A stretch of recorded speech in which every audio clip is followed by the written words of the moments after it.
Hello, chess fans. Welcome to the interview with Grandmaster Aleksandar Indjic. Aleksandar, thank you for accepting this interview. It's a pleasure to have you. Hello, Goran. Thank you for the invitation. A few days ago, you won the European Individual Chess Championship. How do you feel now? Well, now after euphoria is more or less over, now the tiredness came, so I'm trying to recover for a couple of days. But overall, I'm quite happy with everything that happened in the recent times. You made a big streak of 5 consecutive wins in the middle of the tournament, culminating with the victory against the top-seeded Vlad Fedoseev. At which point did you start to think that you have a chance at winning the championship? Well, the way I see it, it's dual because before this tournament, my initial idea was just qualification for the World Cup. But career-wise and in general, I always wanted to win this tournament sometime in the future.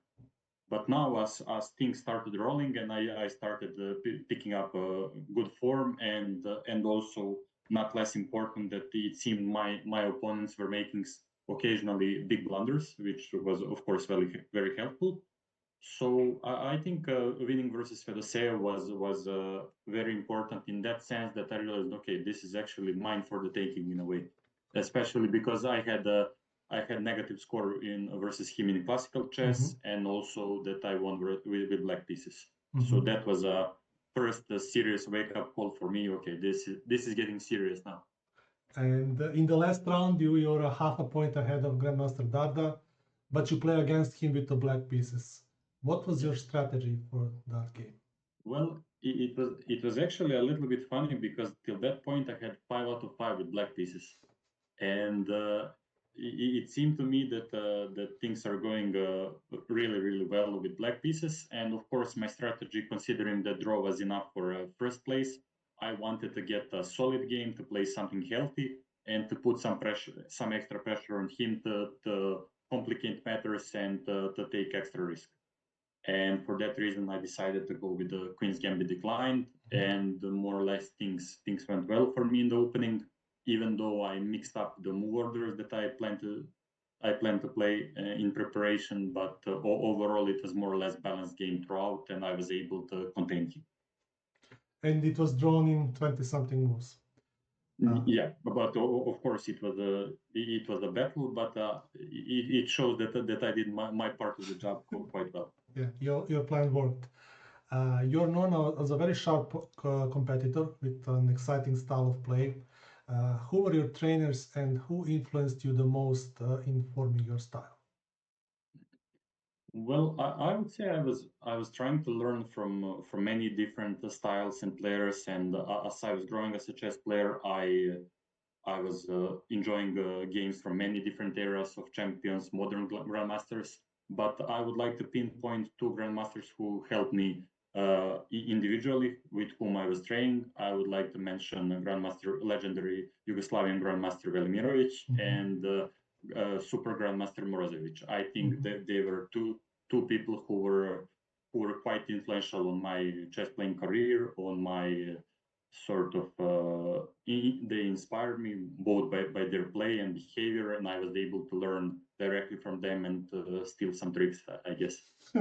Okay, this explains a lot. Also, yeah, I would also like to mention that I come from a chess family, and that my father Dusan is international master, my older brother Stefan is candidate master. So I started and had some I would say like clear pluses compared to other people my age. So I was lucky enough to have them as a starting point. That's great. You're also the reigning Serbian champion. You won 5 national championships so far, if I'm correct. How difficult is to compete with Pretki, Sarana, Ivic, Ivanišević? Well, it's both a pleasure and a challenge. And in general, I'm quite happy that I succeeded in winning my 5th national title because from long time ago, I had this idea. For some reason, 5 is my favorite number, and I wanted to have 5 because I always thought like 1 or 2 is not enough. 3 is some kind of small number, but 5 is a real mark, the way I see it. And competing with Velimir, Ivan, Sarana, it was quite a challenge, and I'm glad that I successfully did it this year. And all of you together as Team Serbia, you are the reigning European team champions. Is this the new golden era of Serbian chess? Well, it seems so, because not only we succeeded in winning European Championship, we also had a great showing at the Chess Olympiad. We shared from second to sixth place and took fifth at the end, but we were sort of, I mean, India was in a category on their own on the Olympiad, but we were going sort of neck by neck with all the other superpowers in chess. And considering that Serbia is not such a big country, even though we have a great chess tradition, it's pretty cool results, and I hope that it will continue in the future, and that golden era of Serbian chess just started. Actually, in the Olympiad, you were the top European team once again. And last year, before you, actually, Alexei Sarana was the European champion. He was also champion in rapid chess. So it's quite a big list of titles attached to your names throughout. Yeah, in recent times for sure. Also, I would like to mention national team coach Miodrag Perunovic, who is also a great part of the whole project and successes of Serbian national team, and also a coach Milos Perunovic.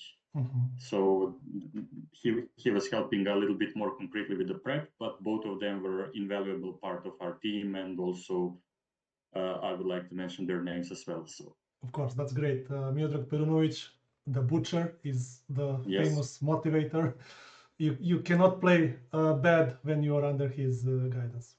Exactly, and the way I see it, it's actually very important to have those type of guys in your team, because I'm very happy to both make him happy, and also I see that he's closely sort of connected to the outcome of the match, and it's obvious from his behavior that sort of it really means a lot to him. And when I see that, I'm more motivated to try to play even better. And not only that, but I think he is also in general how to say, like, a lucky person. And I think the project that he takes, that he is a very good energy and brings lots of positive stuff. So in general, the way I see it, when you are playing professionally, you don't need in general somebody to teach you how to play chess, but more like somebody with whom you're happy to go into the battle, and with whom you're ready to sort of put your neck on the line in a way. And I'm glad that Michko Miodrag, the butcher, is that guy. Are you a professional chess player, or you have other occupation? I'm playing professionally. I never tried anything else. For a short period of time, I was studying in college, but I stopped that, and I'm playing professionally since then. Do you think you have enough opportunities to play in strong tournaments? Well, yes and no. I think if you're that good, you're going to be able to improve your rating even by playing open tournaments. I'm not denying that they're quite tough to gain rating there, because especially considering the number of underrated players with all this coefficient, and it's unclear how strong they are. But in general, I wouldn't mind if I had some opportunity to test myself versus top guys a little bit more frequently, because I think I could say something in those matches as well. And I doubt that it would be one-sided. But in general, I am aware that my rating is still a little bit lagging, and I guess 2700 is needed to get some proper invitations. But the way I see it, this winning the European Championship is a step in the right direction. So now I guess something like that could come up, and I would gladly accept it and would like to test myself.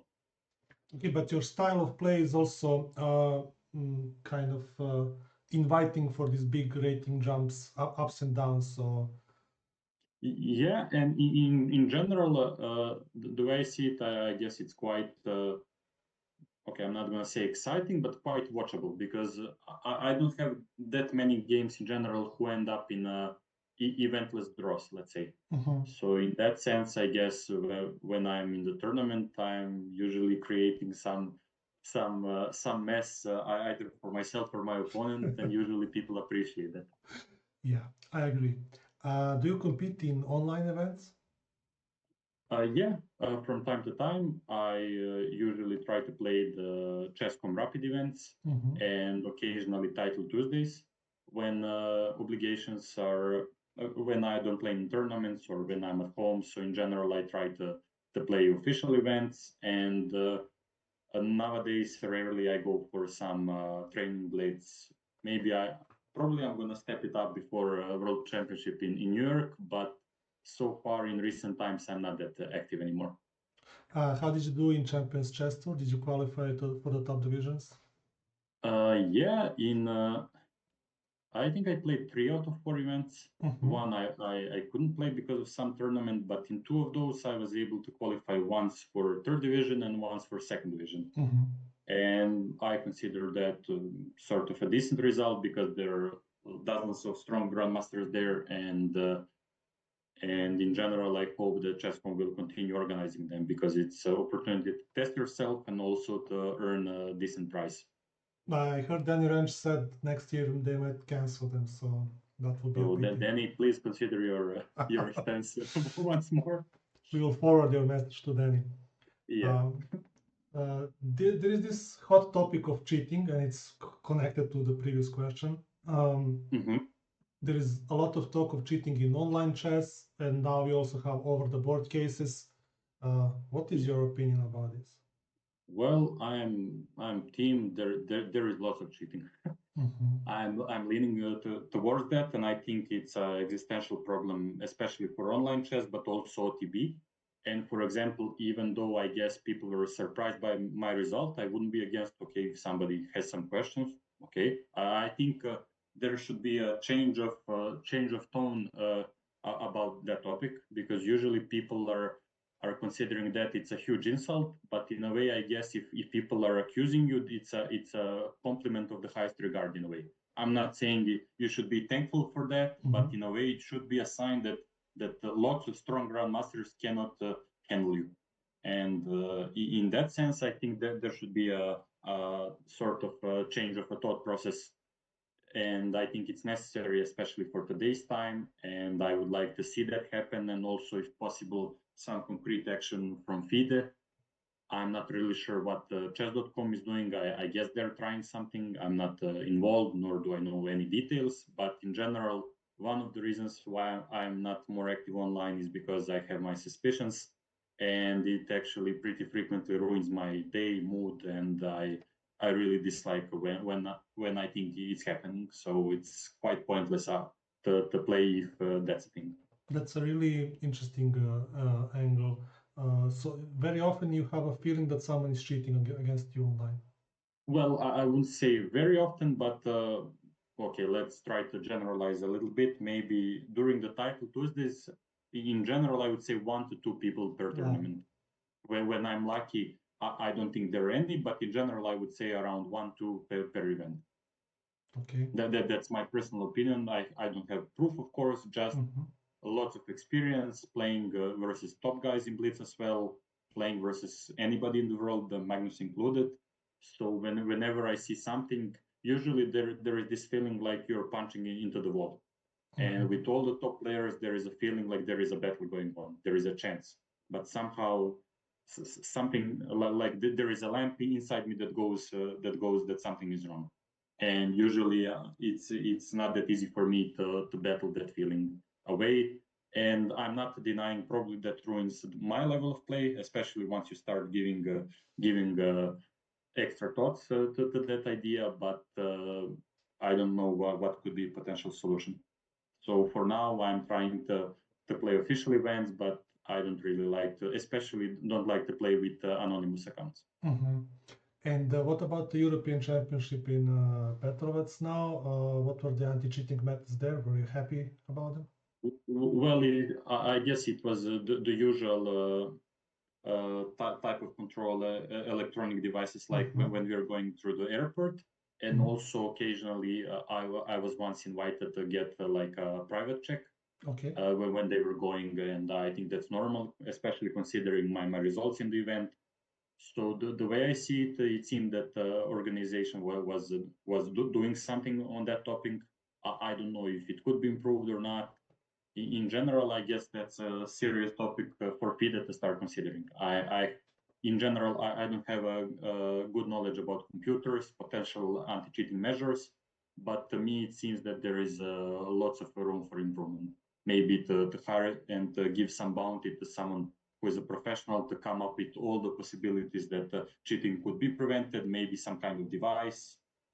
I don't think that's such a okay. I'm not gonna say it's not difficult, but I think it should be sort of on the list of priorities, because if we cannot sort of confirm that chess is clean, then everything else is sort of starting to move, and it's hard to keep the game as it is.